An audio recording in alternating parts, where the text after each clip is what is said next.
C'est aujourd'hui Jumu'ah, la prière du vendredi. Les fidèles de la mosquée de Haute-Pierre se hâtent de prendre place dans les locaux provisoires du lieu de culte situé non loin de la zone commerciale du quartier. Aujourd'hui, le prêche de l'imam est un peu particulier. Il annonce l'ouverture tant attendue de la mosquée Ar-Rahma. Grâce à vos invocations, à votre aide, à votre générosité, donc Inch'Allah, nous allons prier bi'idhnillah dans notre mosquée, la mosquée Ar-Rahma, qui va ouvrir ses portes, Inch'Allah, à partir du 19 mai. À l'aube du Ramadan 2017, chacun sait ici combien le chemin parcouru fut long et difficile pour parvenir à ce projet, à ce rêve qui devient réalité.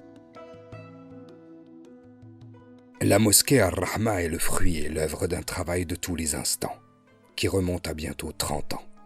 Une poignée de parents habitant le quartier de Haute-Pierre décident d'œuvrer pour la jeunesse du quartier. Ils fondent ensemble, en 1989, la réforme sociale. Cette association a réussi à mettre en place différentes activités sportives, culturelles, éducatives et notamment le soutien scolaire. À partir de 1992, l'association de la réforme sociale se retrouvait confrontée à un dilemme, à la demande des parents, pour un certain nombre d'entre eux, dans le quartier qui manquait un lieu de culte musulman. Et donc, il a ouvert ses portes pour une petite salle de prière, 19 place Béran, une cave. Et à partir de ce moment-là, cette cohabitation devenait un petit peu particulière jusqu'à 2007. En 2007, l'association de la réforme sociale de Haute-Pierre a décidé de séparer le cultuel du culturel, en créant une nouvelle structure culturelle, l'association Avicenne, qui assurait les diverses activités en partenariat avec les associations du quartier. Ça ne t'empêche pas de faire du bien aux gens, même s'ils ne sont pas musulmans. Vous voyez? Donc c'est pour ça que je vous dis toujours, l'islam, ça ne s'apprend pas sur YouTube. Faites très attention. Ça ne s'apprend pas sur Facebook. L'islam, c'est là, tu viens t'asseoir, on t'explique bien. Et vous voyez, comme on fait avec vous, on vous commence du début de l'histoire pour descendre.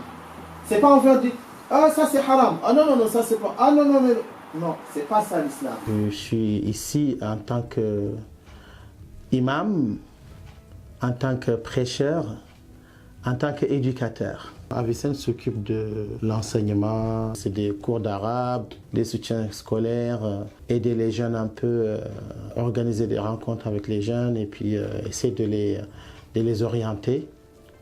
Et puis organiser des sorties culturelles, des sorties de loisirs, etc. C'est important d'apprendre la religion aux enfants à leur bas âge, sinon ce qui va se passer, une fois qu'ils sont majeurs, ils vont aller chercher pour l'apprendre comme ça. Et là, ils risquent de tomber sur n'importe qui. Et c'est là le problème de l'extrémisme. Tous les jeunes qui ont été formés et ont appris la religion jeunes, ils ne risquent pas ça. Et on ne les trouve pas dans des groupes extrémistes ou dans des groupes qui pratiquent le terrorisme au nom de notre religion.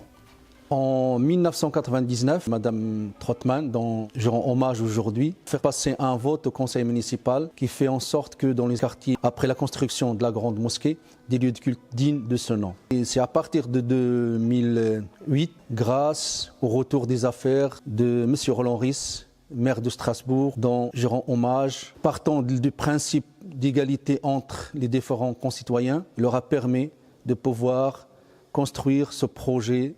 C'est dans ce contexte politique favorable, symbolique d'une reconnaissance publique de l'islam et de son culte, que s'engage la construction de l'édifice de la mosquée Ar-Rahma. Elle débute avec la pose de la première pierre en juin 2013. En ce jour, nous récoltons les fruits de 25 années de présence active sur le quartier de Haute-Pierre. Vous ne pouvez pas concevoir qu'on ait un tel manque de respect par rapport à des gens qui se réunissaient dans une cave pour prier, quelque chose d'intolérable. L'islam des caves était une réalité en 2008 à Strasbourg et c'était un engagement fort de Roland Ries que de remédier à cette situation qui était inacceptable. C'est à partir de cette date historique que la réforme sociale lance une grande campagne de collecte auprès de la population. Une quête qui dépasse les frontières du quartier de Haute-Pierre. Participer à la construction de la mosquée de Haute-Pierre pour la mosquée d'Haute-Pierre. Je m'occupe des quêtes internes de l'association pour les samedis au marché de Haute-Pierre. On a 2 équipes, les jeunes, les petits, les femmes aussi participent pour la construction de la mosquée, ainsi que les non-musulmans. Il y a beaucoup de non-musulmans. Les gens ont beaucoup d'estime pour la construction de la mosquée de Haute-Pierre, qui est, Inch'Allah, la leur. Je m'en occupe de la logistique et j'organise les voyages de la collecte. Voilà, il y a un planning à tenir dans toute l'année. Depuis 2009, on fait chaque ville, on a fait toute la France entièrement. Pour récolter de l'argent à l'étranger, et j'ai accepté de prendre l'Allemagne, la Hollande, la Belgique et le Luxembourg. Quand on va récolter de l'argent, des fois on tombe sur 2 collectes en même temps. On arrive à récolter chaque mosquée 700, 800, 1000. Des fois on arrive jusqu'à 4000, 6000. Des fois à peine pour payer le trajet et l'hôtel. Alors c'est insuffisant. Alhamdulillah, les musulmans ils donnent, mais quand il y a chaque jour il y a des gens qui viennent de l'Espagne, de l'Italie, de l'Allemagne, de Hollande pour récolter de l'argent, ça devient un peu lourd pour les musulmans. Pendant cette grande campagne de collecte, les femmes, elles, n'étaient pas en reste. Déterminées à apporter leur soutien au financement de la mosquée, elles se mirent à pied d'œuvre et organisèrent chaque année plusieurs grands galas de levée de fonds. Ces événements sont un succès. Chaque soirée permet d'amasser en moyenne 30 000 €. J'ai vu des petits-enfants qui venaient, qui amenaient des tirelires. Tiens, c'est pour la mosquée. Quand tu ouvres, tu trouves des centimes. Mais c'est des centimes chez nous. Mais ce ne sont pas des centimes chez Allah subhanahu wa ta'ala. Vous savez, c'est facile de venir dire aux gens, donnez de l'argent, donnez de l'argent, donnez de l'argent. Mais je crois que c'est plus facile encore de dire aux gens, regardez, voilà votre argent, voilà vos participations, voilà vos efforts sont là. C'est ainsi que pendant plus de 4 ans, au rythme des collectes, de la générosité des fidèles, de l'engagement et la fierté de tous, se posait chaque brique, se bâtissait chaque mur pour la construction de la mosquée. Haute-Pierre voyait peu à peu sortir de terre un édifice dont l'architecture allie modernité, sobriété et authenticité, affichant ainsi cette volonté de promouvoir une pratique d'un islam en harmonie avec son environnement. Donc je suis Pierre Borrer, architecte. Je suis le concepteur et la personne qui a écouté les premiers mots de M. Hakmim et qui a transformé son programme en espace.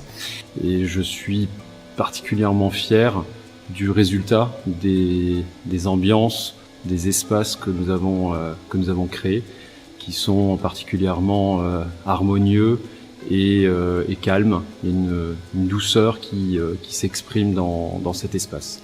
L'inauguration de ces lieux-là, c'est la fierté de tous les musulmans. Ces musulmans qui sont passés par différentes étapes, passant d'une cave insalubre et qui vont atterrir dans un lieu digne.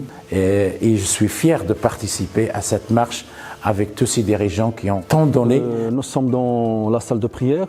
C'est une salle de 680 mètres carrés qui pourra avoir plus de 1100 fidèles. L'objectif, c'est de pouvoir répondre au nombre de fidèles que nous recevons le vendredi pendant les 2 fêtes et pendant les prières du mois de Ramadan. Et donc, on voit les 2 mezzanines réservées pour les femmes, dont l'utilisation permettrait de répondre au nombre croissant de femmes qui viennent à la mosquée. Donc, c'est pour cette raison que nous avons une capacité d'accueil de 800 personnes à peu près, 400 dans chaque mezzanine. Donc ici, c'est le hall d'entrée. On voit 2 entrées, l'entrée principale côté rue et l'entrée secondaire qui permettrait effectivement, en cas d'une grande influence, que les gens puissent entrer d'un côté comme de l'autre.